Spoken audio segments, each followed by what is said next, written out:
Em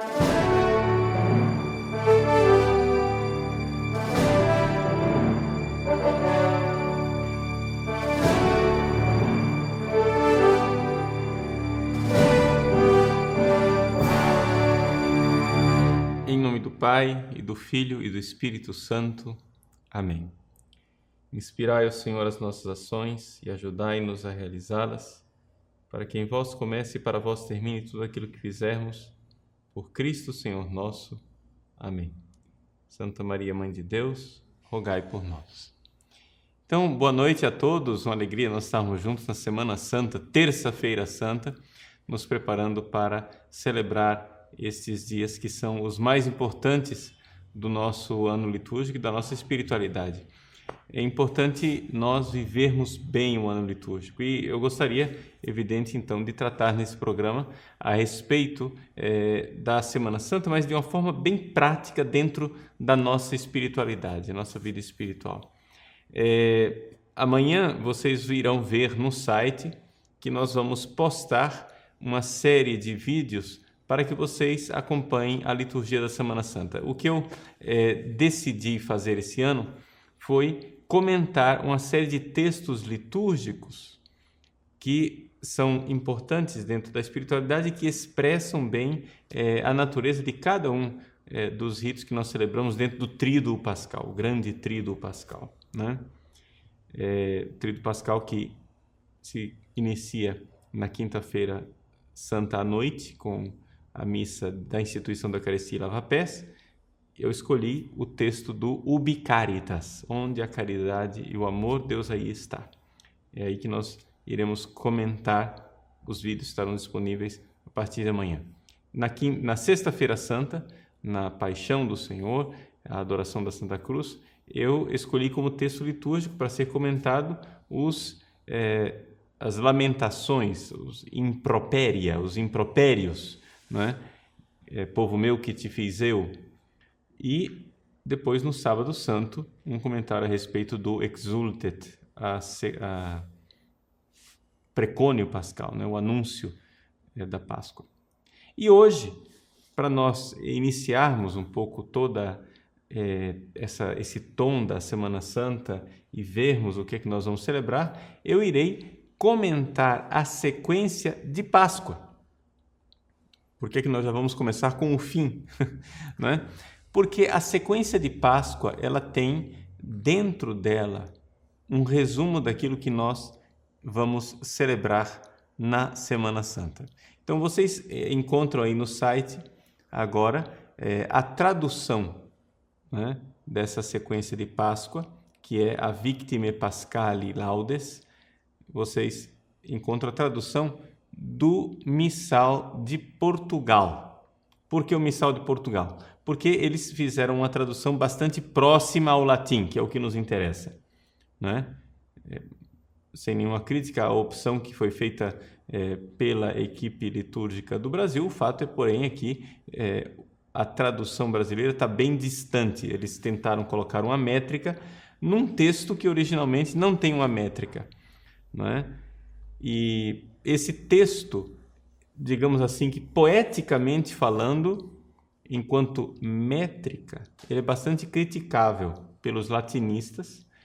No entanto, teologicamente falando e enquanto metáforas poéticas, ele é bastante rico, né? Então, o que interessa para nós é realmente a questão de espiritualidade. É um texto que foi composto no século XI, provavelmente por um escritor da corte do imperador Conrado II, do Sacro Império Romano, chamado de Vippo, ou Wipo, Vippo de Borgonha, na França, né? Borgonha, na França. Então, só para saber a paternidade, né, dessa sequência. Para quem não sabe o que é uma sequência, para vocês entenderem, dentro da liturgia da missa, existem algumas missas solenes e importantes durante o ano, em que, antes da aclamação ao Evangelho, ou seja, terminada a segunda leitura e antes da aclamação do Evangelho, se coloca ali uma sequência que é cantada estando todos sentados ainda, não é ainda a aclamação evangélica. Então, é a sequência de Páscoa, a Victime Paschali Laudes, que nós agora gostaríamos de ouvir, propor para vocês, em canto gregoriano. Vocês encontram também a partitura, né, gregoriana aí no nosso site à disposição de vocês, tá bom? Então, vamos ouvir agora atentamente essa obra de arte extraordinária do canto gregoriano e depois faremos alguns comentários espirituais bastante práticos. Você talvez vá se surpreender o quanto isso vai ser importante para a sua vida espiritual pessoal. Então, vamos ouvir.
Muito bem, então nós voltamos aqui. Primeira coisa, né? Não tenho o que dizer, né? O canto é belíssimo, é uma coisa extraordinária que enche o coração. Para dizermos alguma coisa a respeito do canto gregoriano, a gente vê algumas discussões na internet que, ao meu ver, são um pouco equivocadas, né? E isso vem bem ao caso na nossa celebração pascal. O pessoal diz assim: a missa é a celebração da paixão de Jesus, é a morte de Jesus. Ora, aí vem o silogismo. Se é a celebração da paixão de Jesus, da morte de Jesus, então as músicas da missa devem ser tristes. Então, por isso o canto gregoriano, e não se usa bateria, palmas, louvor e alegria na missa. Bom, a argumentação é bem intencionada, eu, respeitosamente, teria algumas correções para fazer. Em primeiro lugar, a missa não é a celebração da paixão de Jesus, ponto. A missa é a celebração do mistério pascal. E é o que nós veremos aqui agora. Ou seja, é a celebração da paixão de Jesus, morte e ressurreição, o sacrifício da cruz. Mas o sacrifício, ele é aceito pelo Pai. E a ressurreição é o sinal de que esse sacrifício foi aceito. Então, é a celebração da Páscoa, ou seja, é morte e ressurreição. Porque o corpo que nós recebemos do Cristo Eucarístico não é o corpo morto de Cristo, é o corpo ressuscitado, né? Então, acontece a paixão, morte e ressurreição. Então, é todo o mistério pascal que se celebra. Dito isto, o que é que a gente pode dizer do canto gregoriano? Se justifica o canto gregoriano não porque é um canto triste. Porque, sinceramente, o Victime Pascali Laudes não é um canto triste. É um canto cheio de vibração espiritual. É que nós não estamos acostumados com músicas lentas. Então, não é questão de ser um canto triste. É questão de ser um canto meditativo. Eu acho que toda discussão a respeito de música litúrgica está um pouco equivocada, porque o pessoal fica nessa coisa alegre e triste, mas não é esse o problema, não é de sentimento. Enquanto nós estamos nessa história de alegre e triste, nós estamos ainda debatendo que sentimentos nós estamos querendo promover na missa, e não é isso. O problema é o seguinte, o canto gregoriano se justifica a partir do conceito de oração. O que é a verdadeira oração? Oração, ela é necessariamente introspectiva. Porque não há possibilidade de você encontrar com Deus se você não se encontra com você. Né? Então é exatamente o canto que leva, né, a uma celebração espiritual interior. Isso sim, aí justifica, porque um canto ritmado, ele agita, dispersa e não propicia a oração. Então, o debate com relação à música litúrgica, né, acho que deve se voltar para a seguinte pergunta: qual é a natureza da oração cristã? Não é provocar um transe, como, por exemplo, no candomblé, que com o ritmo, do atabaque promove isso. Não, mas é promover um encontro com Deus, e aí sim nós falamos de meditação cristã. Bom, tendo dito isto a respeito do canto gregoriano, acho que isso é muito importante para nos colocarmos diante daquilo que nós vamos celebrar na Semana Santa. Nós iremos celebrar a paixão de Jesus? Sim, mas nós iremos celebrar também a ressurreição. Aí o pessoal mais tradicional fica insistindo, o mais importante é a morte de Cristo na cruz. E o pessoal mais liberal fica insistindo, o mais importante é a ressurreição de Jesus. Nós somos católicos. Não precisamos escolher entre as duas coisas. Nós precisamos e devemos unir as duas. Morte e ressurreição. É a Páscoa, passagem. Não há possibilidade de se celebrar uma coisa sem outra. E é exatamente por isso que eu gostaria de comentar para vocês a Victime Pascali Laudes. Vejam, ele começa assim. Victime Pascali Laudes immolent Christiani. Aqui a tradução portuguesa de Portugal é muito feliz. Diz assim, a vítima pascal, é um dativo, por isso, ofereçam os cristãos sacrifícios de louvor. Ao pé da letra, o latim diz assim, os cristãos imolem louvores à vítima pascal. Imolar louvores, ou seja, oferecer sacrifícios de louvor. É interessante que nós estamos falando de uma vítima, de alguém que morreu, uma morte, mas o que seria o normal? O que seria normal numa morte seria uma elegia, ou seja, uma música triste, uma poesia de tristeza, de pranto, de lamento, uma lamentação. Mas o que nós fazemos? Imolamos um louvor. Parece estranho, mas é exatamente isso. Um louvor, diante desta vítima, o louvor. Nós iremos ver que toda a sequência ela é marcada por essas duas realidades, não é? Morte e ressurreição. E são os dois lados da moeda sem os quais nós não entendemos o mistério cristão. Então, depois nós voltaremos no fim para comentar mais uma vez essa história, esse conceito de sacrifício de louvor, que ele é muito importante. Mas vamos lá, vamos continuar o texto porque ele é bastante rico. Agnus redemitoves, o cordeiro resgatou as ovelhas, redimiu as ovelhas. Christus innocens patri reconciliavit peccatores. O Cristo inocente reconciliou com o Pai os pecadores. Interessante aqui isso. Vejam, é cheio de contrastes. Cordeiro, ovelhas. O cordeiro redime as ovelhas. O Cristo inocente de um lado, os pecadores do outro. É o contraste, a inocência, o pecado culpado. Essas duas coisas terríveis, né, em tensão.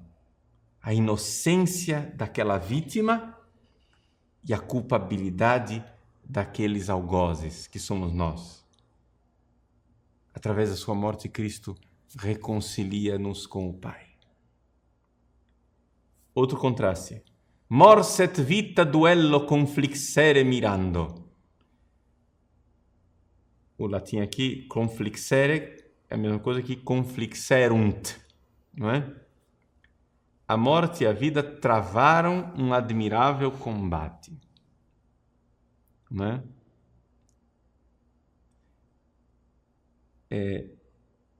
Ao pé da letra, o latim diz assim, que a morte e a vida, mors et vita, conflixerunt, se enfrentaram, duello mirando, com um duelo admirável, através de um duelo admirável. Vejam que contraste, a vida e a morte num duelo. Ontem, o ofício das leituras, né? De ontem, uma leitura extraordinária de Santo Agostinho, dizia assim, que não se admirem que o homem seja convidado a viver a vida de Deus, já que Deus veio viver a morte do homem, né? Ele assume, ele abraça a nossa morte para que nós possamos abraçar a sua vida. Essa realidade, vida e morte, não é? Mors et vita duello. Dux vitae mortus regnat vivus. É cheio de antíteses, né? Depois de morto, vive e reina o autor da vida. Dux vitae. O dux é o condutor, o guia da vida. Ele traduziu aqui como autor da vida, está bem traduzido, claro, mas ao pé da letra, aquele que conduz a vida. O autor da vida, morto. Veja que contraste. O autor da vida, morto. Reina vivo. Nossa, é uma coisa extraordinária. É esse contraste. E por que é que eu insisto tanto nesses contrastes? Porque aqui está o centro da espiritualidade cristã. Vejam, todos nós somos desequilibrados, porque ninguém de nós é perfeitamente católico. Então nós precisamos, de alguma forma, cuidar do nosso desequilíbrio. Se você tem uma tendência para um lado, você tem que puxar para o outro, não é? Esse agere contra, né? Você tem que agir contra a sua tendência desequilibrada. Isso é algo próprio, bastante característico da espiritualidade inaciana, né? De Santo Inácio, o Papa jesuíta, o Papa Francisco. A espiritualidade inaciana tem isso, esse agere contra. Você vê, por exemplo, Paulo VI. Paulo VI era um papa que, de temperamento, todo mundo chamava ele de Hamlet, né? Era um papa hamletiano, indeciso, um pouco tristonho, melancólico, né? Um papa melancólico. E, no entanto, foi o único papa que escreveu uma encíclica sobre a alegria cristã. Um papa melancólico e fala da alegria cristã, esse agere contra, né? Esse agere contra. É interessantíssimo. E então, nós temos nossas tendências. Tem gente que gosta de insistir muito no aspecto pascal da morte de Cristo na cruz. Ele morreu, ele sacrificou, o sacrifício, a morte, a dor, etc. e tal. E tudo isso é muito importante. Mas se você tem essa tendência de insistir desse lado, então insista do outro, para não ficar desequilibrado, que é que naquela morte existe uma vida escondida. Se o grão de trigo não morre, ele fica sozinho, mas se ele morre, ele dá vida. Existe uma vida extraordinária. Porque isso é importante, olhar isso no Cristo, porque você consegue ver isso na sua vida pessoal. Entende? Porque, assim, nós estamos numa época em que as pessoas se deixam levar por depressões. Né? Acontece uma coisa, o Papa renuncia, ou sei lá que tragédia que acontece aí, problemas na igreja não faltam, problemas na vida também não faltam, né? Doenças, mortes, etc., sofrimentos, perseguições, calúnias, isso e aquilo, e a pessoa fica lá nesse vitimismo, uma coisa, né? A nossa sociedade atualmente ela está nos treinando para sermos vítimas, para sermos vitimistas. Está errado. Por quê? Porque existe algo de infantil e de imaturo no vitimismo. Ou seja, o vitimista é um sujeito que se acha uma criancinha vítima do mundo. O mundo é cruel, eu sou lindinho, só não descobriram isso, mas quando eles descobrirem que eu sou lindinho, ninguém vai me fazer de vítima, eu vou ser centro do mundo e eu serei Deus, né? Ou seja, atrás de todo infantilismo tem a idolatria de querer ser Deus. Não é vitimismo. Se você sofre por Deus, se Deus te escolheu para sofrer por Ele, meu irmão, veja que coisa extraordinária e que vida escondida ali atrás. Transforme essa chaga numa chaga gloriosa, num trampolim para Deus. Existe algo de extraordinário em nós professarmos esta fé. O autor da vida morto reina vivo. Que contradição, que paradoxo, mas que consolação, que esperança, que respiro, que ar. Então, não celebrar Sexta-feira Santa sem domingo de Páscoa. Mas se você é desequilibrado do outro lado e é meio, me permitam o adjetivo, se você é meio aleluiado, né?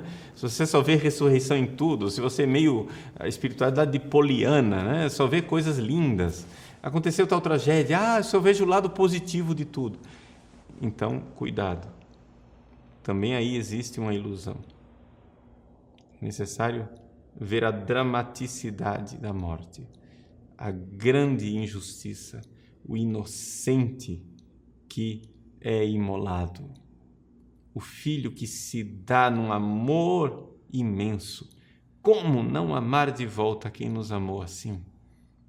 O amor imenso do crucificado que nós vamos celebrar nesses dias. Então, essa realidade extraordinária. Vejam que aqui nós temos algo que dentro da espiritualidade cristã é essencial. Não viver uma coisa sem outra. Então, quando você é visitado pela cruz, não deixe de professar sua fé na ressurreição escondida atrás daquela cruz. Santo Agostinho nos diz com toda clareza, Santo Tomás repete isso constantemente, Deus não permitiria o mal, se do mal não pudesse tirar um bem maior. Se existem males na sua vida, daí pode sair um bem maior. Então, quando nós agora nos aproximamos nesses dias para celebrar e ver o Cristo crucificado por nós, morto por mim, a minha alma tem que crescer. Meu coração tem que crescer e dizer, meu Deus, que vitória!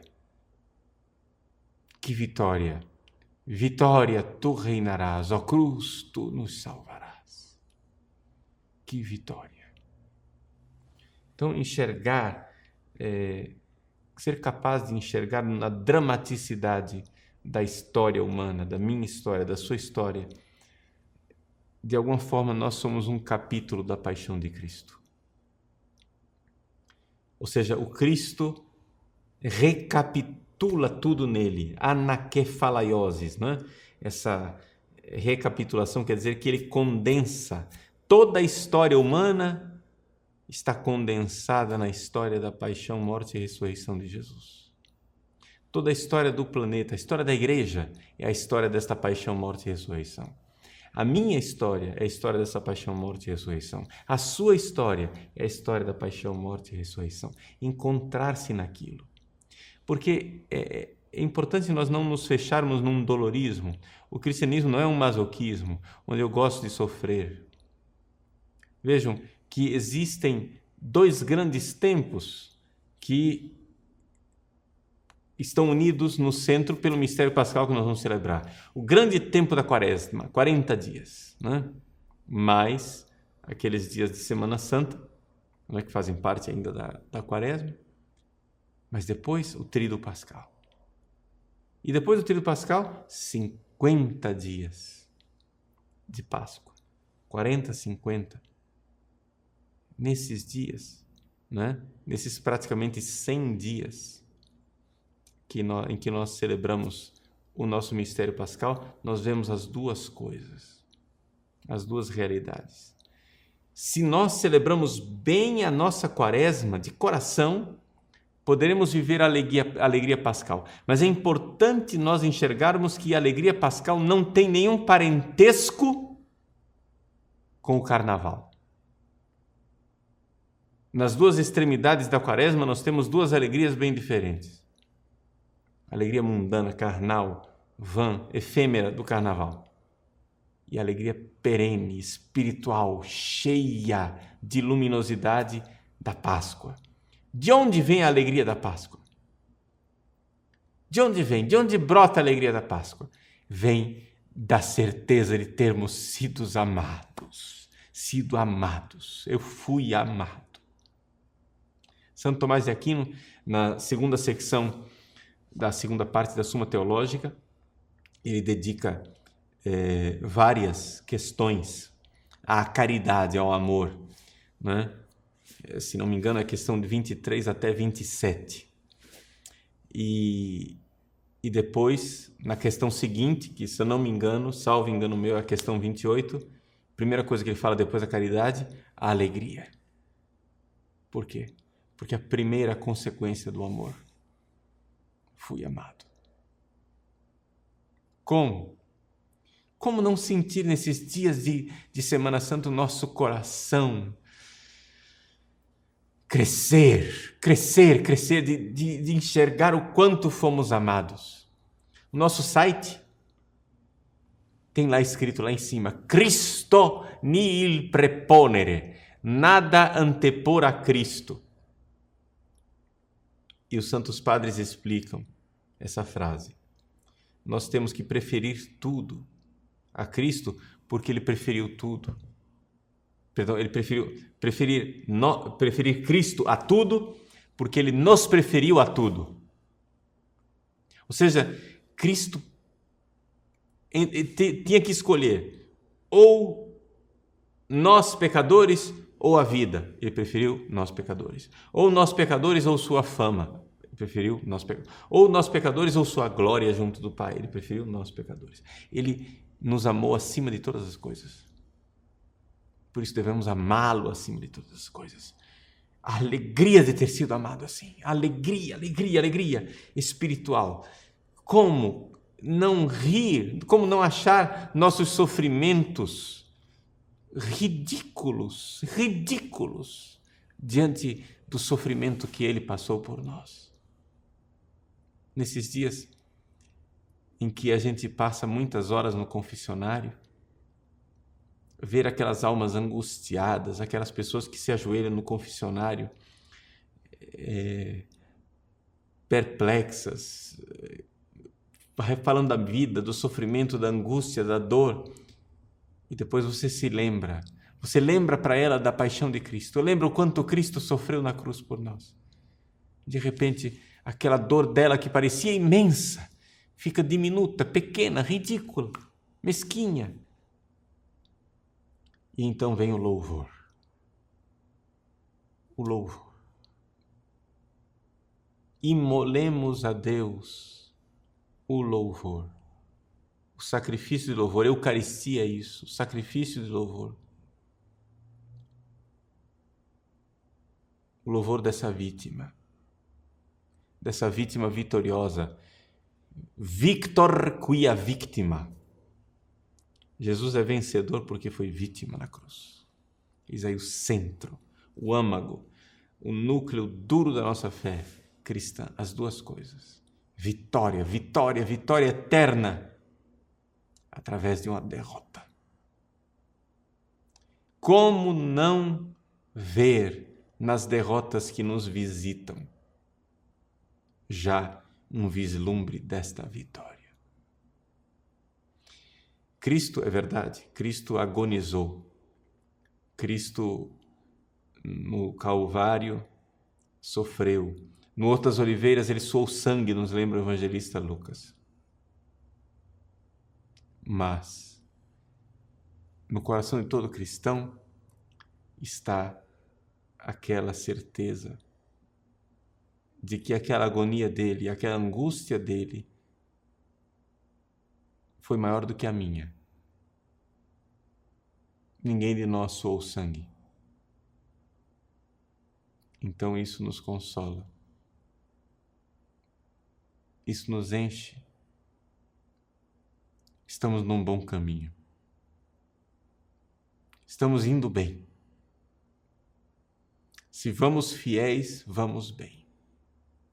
Se vamos levantando sempre, vamos bem. Depois de cada batalha, cada combate, cada tentação. Claro, o tempo da paixão é o tempo da tentação, não há dúvida nenhuma. Mas que admirável esse combate, esse duelo. Travar esse duelo. E por que Deus permite a tentação? Por que Deus permite o nosso sofrimento? Porque é a forma que nós temos de manifestar a Ele o nosso amor.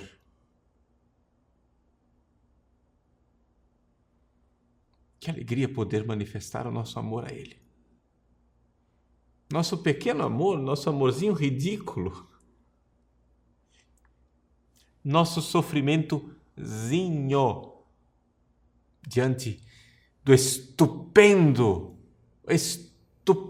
sacrifício de amor que Ele fez por nós. Nosso louvorzinho.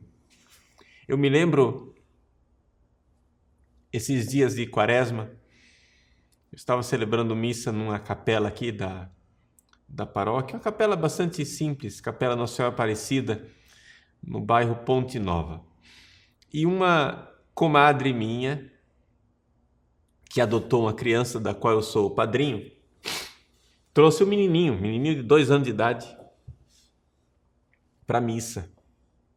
E lá estava eu celebrando missa quando eu olho para o Ministério de Música, junto com o tecladista, o organista que estava lá, e os cantores. Lá está, no Ministério de Música, a pequena criança de 2 anos de idade, com um violãozinho de plástico, de brinquedo, tocando o violão. E assim ficou ele compenetrado a missa inteira. Enquanto eu falava, ele prestava atenção. Deus sabe que entendia aquela criança de 2 anos de idade. Quando o ministério começava a tocar, lá ele começava compenetrado,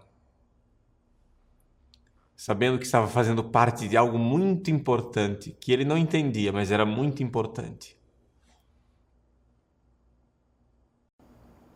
Assim somos nós.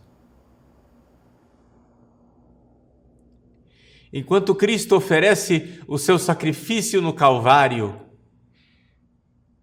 enquanto Cristo oferece a Deus o seu grande sacrifício de amor por Deus Pai e por nós, lá vamos nós oferecendo nosso pequeno sacrifício de louvor com nossos violãozinhos de plástico.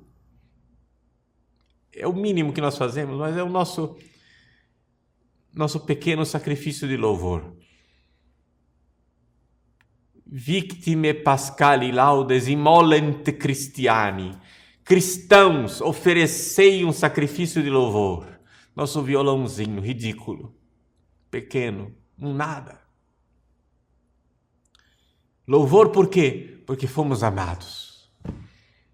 Porque não há limites para o amor que nos amou. É Semana Santa. É Semana Santa, é tempo da graça, é tempo de sermos visitados pela graça. A graça vem nos tocar.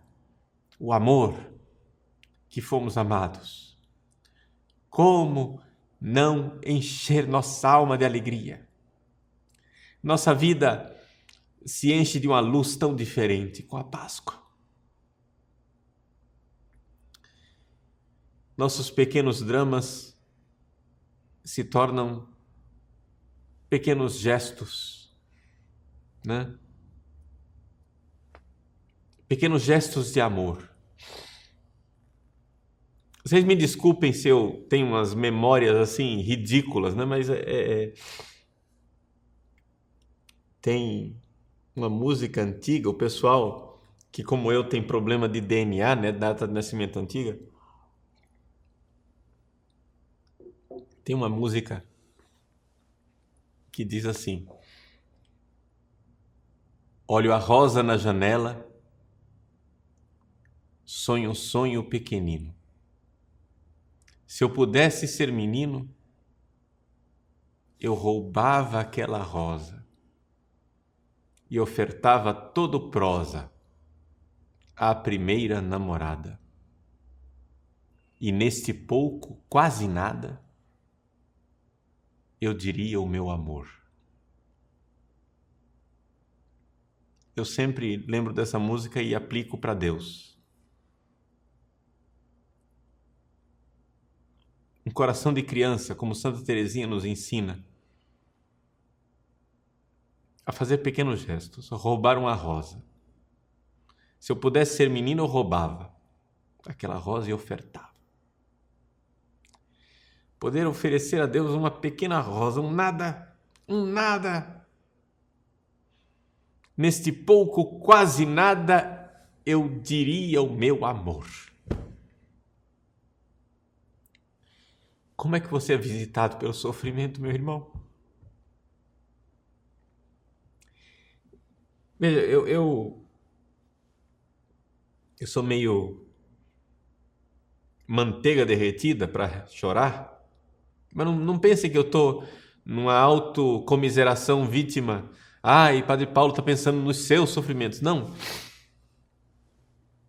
Ao contrário, eu fico pensando nos sofrimentos de tantos dos meus irmãos que me acompanham nesse site.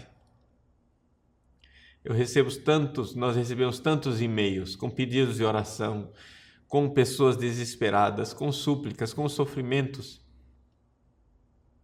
E eu queria dizer uma palavra a cada uma dessas pessoas, se eu pudesse. Pois bem, vamos aproveitar essa oportunidade e dizer essa palavra. Meu irmão, você que sofre, qual é o seu sofrimento, meu irmão? Pois bem, olha para a paixão de Cristo e olha para o seu sofrimento. Que desproporção, né?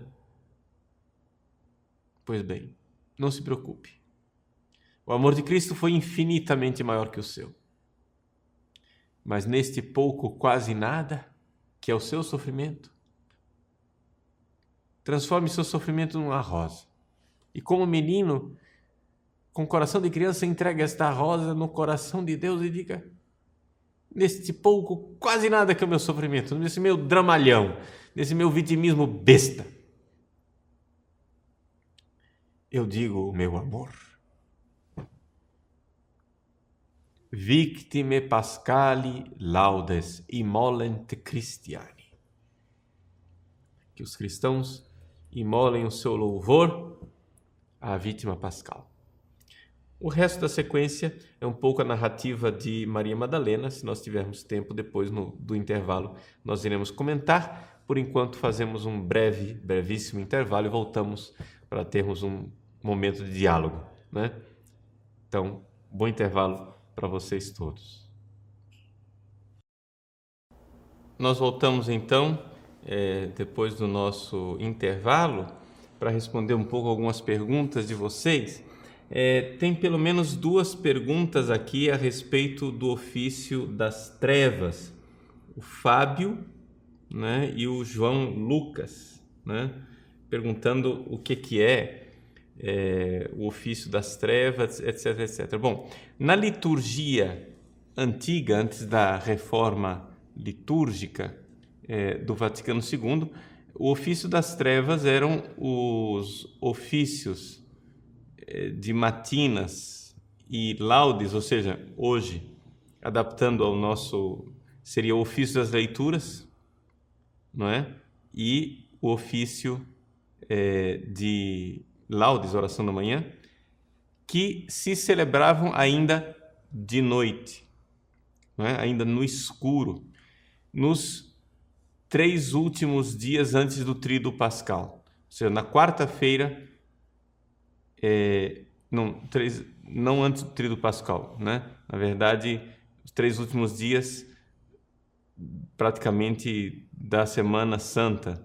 Então, quarta, quinta e sexta-feira. Em todos os casos, últimos dias ou não, era quarta, quinta e sexta-feira. E então se celebrava com um candelabro, onde se colocavam 15 velas, não é? E enquanto os salmos iam sendo recitados, as velas iam sendo apagadas, até que restava uma única vela.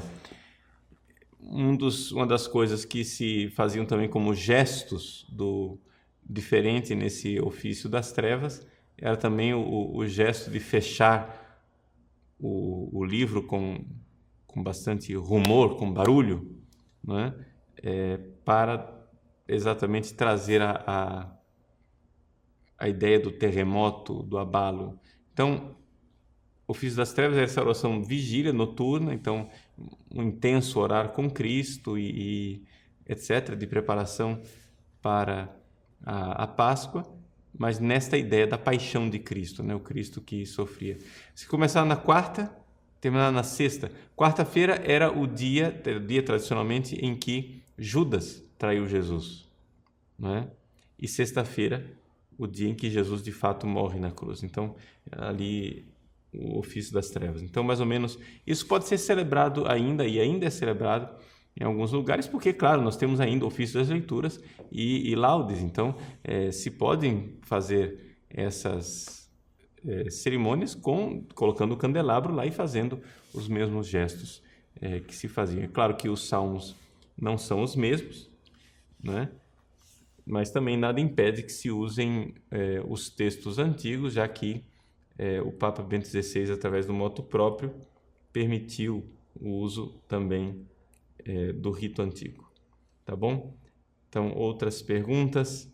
Aqui, algumas pessoas... o Bruce pergunta por que é que no pregão pascal, no precônio, no anúncio da Páscoa, no Exultet, se diz, né, ó feliz culpa que mereceu tão grande Redentor. É exatamente aquilo que eu estava tentando um pouco explicar na nossa vida pessoal. Isso responde à pergunta do Bruce e também pergunta do Jaques, que diz assim: como é que nós sabemos que um sofrimento é proveniente e enviado por Deus? Veja, é assim, aqui nós precisamos de um conceito que os padres da igreja tinham e que para nós é um conceito um pouco paradoxal e escandaloso. É o conceito de pecado providencial. São João Crisóstomo fala disso, de pecado providencial. Em que sentido? O pecado ele não é nunca desejado por Deus. É evidente, porque Deus não pode querer o mal. Mas Deus permite o mal, não é? Então, por que ele permite o mal? Ele permite porque pode tirar daí um bem maior. Então, existe ali uma providência. Providência, ele vê a meu favor. Então, Deus, permitindo que coisas assim aconteçam, ele tira disso, resgata um bem maior. Então, o pecado de Adão, não é? Segundo a teologia tomista, não é? A encarnação do Verbo tomou como ponto de partida o pecado. Então, já que o homem pecou, então o Verbo se encarna e morre por nós na cruz para nos salvar. Existem, claro, discussões, como em tudo em teologia. Também na teologia medieval existe uma outra visão, né? A visão escotista, que fala exatamente que não, mesmo que Adão não tivesse pecado, Cristo teria também se encarnado, teria nos redimido. São duas visões teológicas. É importante, porém, nós vermos o seguinte: quer a hipótese tomista seja verdadeira, quer a escotista, é importante nós abraçarmos o seguinte fato: Deus, da culpa de Adão, tira um bem maior, que é o fato de que do mal ele tira um bem, que é a nossa redenção, não é? Como saber se é de Deus ou não é de Deus? Sempre é de Deus, ou seja, eu dou um conselho muito prático espiritualmente, que é o seguinte: você está passando por um problema. O problema tem solução? Então lute e solucione. Está entendendo? Você está com uma doença? Muito bem, vá ao médico, se tem remédio, tome. Você está com uma dívida? Trabalhe, se tiver condições, pague. Não é? Você está com algum problema, resolva. Se é resolvível, resolva. Se não é resolvível, abrace a cruz. Porque Deus pode não ter, aspas, mandado o sofrimento, mas qualquer hipótese, você não tem como escapar do fato de que ele permitiu o sofrimento. Não é? Porque se ele não tivesse permitido, é evidente, o sofrimento não estaria aí. Então, se ele permitiu, é porque disso ele pode tirar um bem maior. Não é? Quando o sofrimento que você está passando é uma questão de injustiça, não é? Vamos supor, alguém faz uma injustiça contra você, como reagir? E se Deus que quer que eu sofra aquilo, etc. Bom, então temos um discernimento. São Tomás de Aquino nos ajuda a discernir, que é o seguinte: se você está sofrendo uma injustiça, mas você pode tranquilamente sofrer aquela injustiça e aquilo não afeta ninguém sai prejudicado, então, meu irmão, você pode abraçar essa cruz e dizer: Senhor, obrigado, eu sofro por vós. Mas se você está sendo prejudicado, injustiçado, e aquilo irá afetar o bem comum, afetar o bem da igreja, afetar os direitos de Deus, então é seu dever lutar pela justiça, mesmo que você esteja sendo prejudicado. Né? Então existem ocasiões em que, pelo bem da igreja, pelo bem das pessoas, nós somos obrigados a lutar e pedir a justiça. Durval, como fazer para que o canto gregoriano volte às nossas paróquias? Bom, veja, a questão é a seguinte, Durval. Eu acho que a primeira coisa, antes de passarmos totalmente ao canto gregoriano, tem que haver uma lenta conscientização das próprias pessoas. Nós já estamos há muitos anos numa mentalidade, não é? Em que as pessoas não aguentam mais o silêncio, não aguentam mais a meditação. Então, eu acho que não é assim oportuno um carro que está 100 por hora você dar um cavalo de pau e mudar de direção. Não, vamos fazer o processo, não é? De ir mudando as nossas músicas para músicas mais lentas. E aí dentro disso tudo você pode encaixar algum canto gregoriano mais famoso, né? Alguma coisa que seja fácil de cantar. Por exemplo, o Vitime Pascalis é fácil de cantar, razoavelmente fácil. O Ubi Caritas é razoavelmente fácil de cantar, né? Essas músicas. Já as outras que têm melismas, ou seja, floreios, não é? Mais complicados, já seria de se evitar, pelo menos inicialmente, para as pessoas se educarem. Agora, para isso é evidente que quem está na frente disso tudo tem que ser um padre, não é? Ou seja, é o padre quem tem que tomar a iniciativa, porque nós não vamos passar por cima da autoridade que está cuidando da paróquia. Então, o padre tem que pelo menos estar de acordo, né?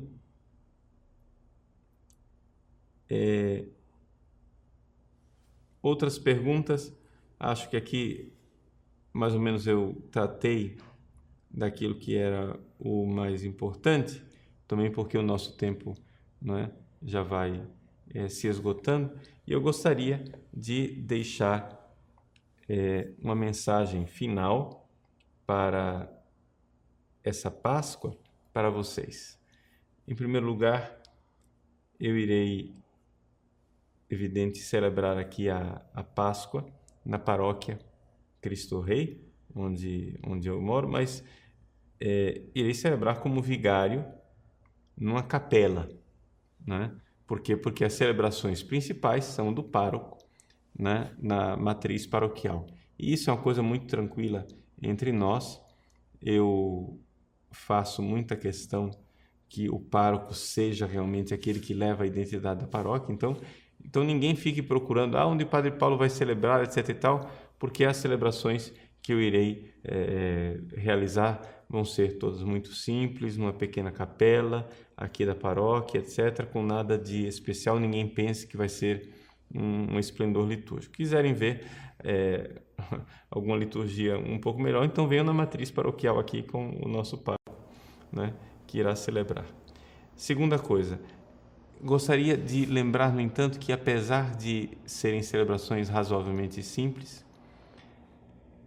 o mais importante, tanto as celebrações que eu irei fazer, como as celebrações que você irá participar, mesmo que elas não tenham todo o esplendor da liturgia romana, o mais importante é o invisível. Ou seja, o mais importante é o mistério que será celebrado. Então, celebrar como quem vê o invisível, sabendo o que está sendo vivido realmente. Que nosso Senhor morre por nós. Que isso renove nossos corações. A alegria pascal, a alegria de termos sido amados. Fomos amados. E rezemos uns pelos outros, intercedamos uns pelos outros nesses dias de Semana Santa, dia de oração especial, nessa grande família que nós somos do nosso site, né? E só posso dizer a vocês, contem com a certeza das minhas orações. Vocês não sabem o quanto vocês estão realmente presentes nas minhas orações diárias, na liturgia das horas que nós celebramos, a nossa equipe, né? A equipe, que é interessante que vocês saibam disso. A nossa equipe, a equipe que trabalha no site, nós temos um certo compromisso de missa diária, todos os que trabalham na equipe, e de liturgia das horas, né? Nós rezamos a liturgia das horas como parte da nossa espiritualidade e é evidente também o terço. Então, dentro da espiritualidade, aqueles que trabalham no site, nós rezamos e colocamos nas nossas orações também as necessidades de vocês, né? Espero que vocês também rezem por nós. Eu sei realmente através das comunicações de vocês, que vocês rezam por nós, pelo nosso apostolado, pelo nosso ministério. E estamos juntos, né? Vamos juntos celebrar essa Páscoa e que nosso Senhor venha realmente como ressuscitado para nos tocar com a sua mão chagada e converter tantas pessoas que nós amamos e que nós temos nas nossas orações, pessoas que ainda não conhecem o caminho de Cristo, mas que certamente receberão essa graça da Páscoa. Nesses dias, muita oração, muito unidos também ao nosso Santo Padre, o Papa Francisco, rezando por ele no início do seu ministério, para que ele tome decisões acertadas, que o Espírito Santo o ilumine com luz divina, para que ele, então, ao tomar suas decisões de governo, decida o bem da Santa Igreja de Deus. Então, uma santa e abençoada Páscoa a todos vocês, uma grande alegria de estarmos juntos nessa fé, essa grande igreja, de celebrarmos a Páscoa junto com os anjos, junto com os santos de Deus. Pedimos também a intercessão de Nossa Senhora, ela que estava aos pés da cruz e nos pés da cruz se tornou nossa mãe. E exatamente ali, ela que também foi a primeira a receber o anúncio pascal. A piedade cristã, o Evangelho não relata, mas a piedade cristã gosta também de pensar na aparição pessoal, privada de Jesus a Nossa Senhora, né? Ela estava na paixão, estava também na ressurreição. Então, que ela interceda por nós e nos dê a graça de celebrarmos, não é? A alegria da Páscoa, quando nós, na manhã de Páscoa, rezaremos juntos o Regina Coeli Laetare, Rainha do Céu, alegrai-vos. Receba então a bênção de Deus pela intercessão da Virgem Maria. Ave Maria, gratia plena, Dominus tecum, benedicta tui mulieribus et benedictus fructus ventris tui, Iesus. Sancta Maria Mater Dei, ora pro nobis peccatoribus, nunc et in hora mortis nostre. Amen. Et benedicat vos omnipotens Deus, Pater, et Filhos, et Spiritus Sanctus. Amém. Até a semana que vem, se Deus quiser.